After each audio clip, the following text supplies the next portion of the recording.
How can Reed Richards, leader of the Fantastic Four, most brilliant man in MCU, be willing to commit massive genocide twice under some misguided guise of Darwinism? It comes down to a few things. Could narrow to three. One of those things specifically, I believe, gets overlooked, but we'll discuss that later.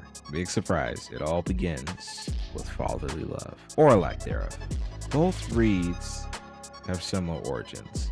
The 616 Reed, whom we've been discussing, and the 1610 Reed. 1610 Reed's parents are different than the 616 version. His dad is named Gary, not Nathaniel, and Gary has no love for science. He's not a scientist, which kind of tracks because when you think about it, remember, all the Nathaniels eliminated during the Great Hunt. So it would make sense that 1610 Reed wouldn't have a Nathaniel.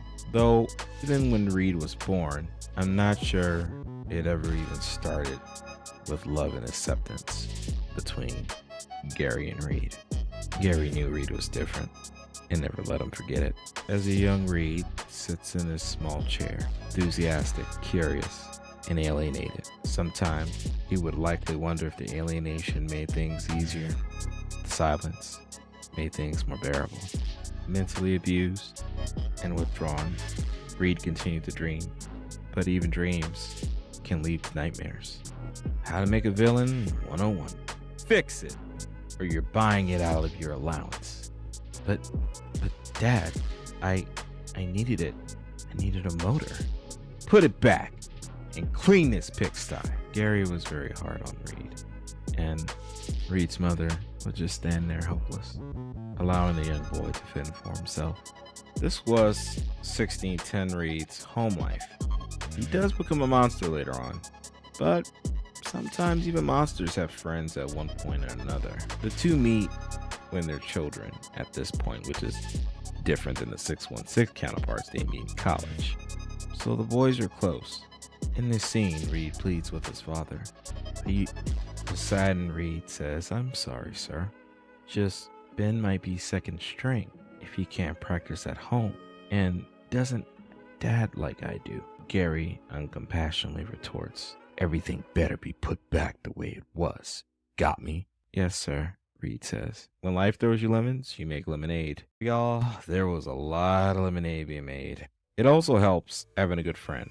Ben was always there. Whenever Reed was being bullied, whenever Reed needed a shoulder to lean on.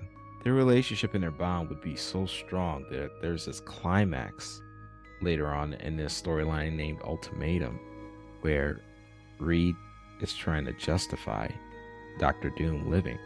But all the calculations he runs said Doom would be better off dead. And because Ben loves his friend, he would commit the ultimate sin because he would not let his best friend suffer.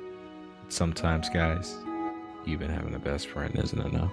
Ultimatum was the turning point in 1610 Reed's story.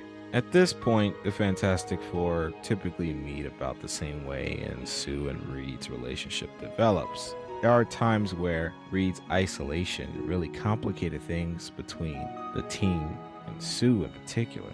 So the relationship wasn't in the best place at this point. Magneto basically uses Thor's hammer and attacks humanity and kills billions of people. Turns out his kids, Scarlet Witch and Quicksilver, had died. In his ploy for revenge, takes it out on humanity. And there's this wave that's rising, and it's about to kill everyone in New York. And Sue stops it with her shields, but it renders her unconscious. And so Reed leaves to find out who started it, who's responsible for it.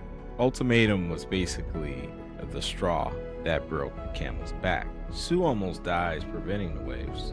Franklin Storm dies. Reed leaves Susan to go find out who caused the wave. After Ultimatum, there's a book called Ultimate Requiem, where they hold a funeral for Franklin Storm. During that funeral, Reed proposes to Sue, and she says, "I used to think our love defied logic, but maybe it doesn't," and the Fantastic Four disband. This leads into several other books, including Ultimate Doom, where we discover that Reed has basically snapped, has started attacking other heroes, and also was responsible for killing his parents. In his isolation, Reed was visited by a Susan from the future who basically says, we need to do a lot of bad things to save the world. And as you read some of the Ultimate books, Ultimates, you find out that one of the reasons that Reed commits all these atrocities and all these murders is because he's trying to initiate disturbances within the realities so that he can gather another stone. Because when you start having these anomalies and these disturbances, these stones start to appear. He wants to use the Infinity Stones to prevent future catastrophes that will affect humanity. So, in some misguided sense of justice, he's trying to be a hero. Sue Storm was and always is Richard Reed's last line of defense. And we learn with the Maker that couldn't be even more true, especially for him. Because no matter how smart you are, if your foundation is weak, if you have no anchors to hold up your house, it'll collapse. One thing that gets overlooked a lot with Ultimate Reed in particular is the age that he receives his powers. And no matter how smart you are, everybody needs people. Everybody needs a system. And the Fantastic Four had disbanded after Ultimatum Requiem. So he had nothing. And from what we've learned, whether looking at the Council of Reed or the Maker, Reed Richards, without a support system, typically don't do well. When we look back to the Council of Reeds, they all had to give up their family. And they had committed some pretty controversial acts, very similar to the Maker. And the Council wanted to go back to their universe. They were willing to sacrifice another. I think that this Reed did not have the opportunity to serve in the military like the Reed in the 616. He didn't have an opportunity to live a life enough before all this responsibility came bearing down on him. Because with responsibility comes expectations. And this Reed never met his father's expectations. So he was lacking of confidence. He was lacking of security. He was lacking of love. And most of all, he had no Sue Storm. I want to go back to this panel because I think it's important.